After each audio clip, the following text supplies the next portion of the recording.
Hello, welcome back. Just going to show you how to find your computer name on your computer. Now I'm running Windows 10 here, so I'm going to open up my File Explorer. And on the left, you can click on this PC, go right click, and then at the bottom go Properties.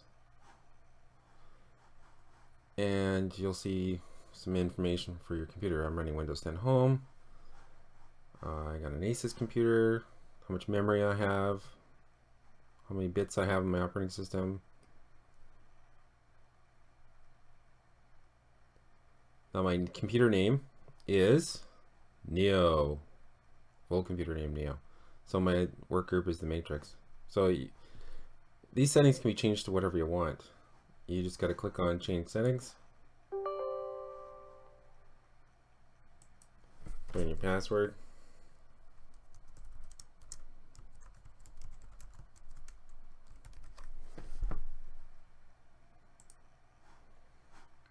And it's another thing too is I'm running my Windows operating system in a regular user, and I have an admin account that I use to install programs and run other things. So it's one extra step, but you should never be running in an administrator account for your regular computing stuff, going on the internet and doing your regular stuff. So here you can change your description, like you can say it's Ken's computer or Mary's computer, whatever you want. You can put anything you want in there. And the computer name is whatever you want. And the work groups, whatever you want.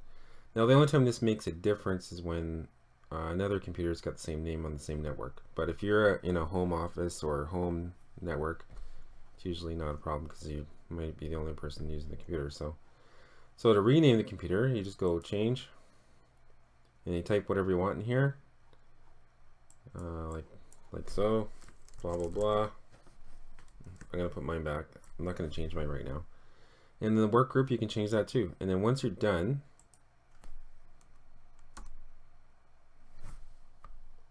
you can press OK. And then the computer will ask you to reboot. I'm not doing it on mine just because I don't want to change right now. And I'm recording. So it'll ask you to reboot. And after it reboots, everything will be changed. But you have to reboot your computer for it to be active. But as far as your computer name, it's a very simple thing to do. And this is how you find it. So again, thanks for watching.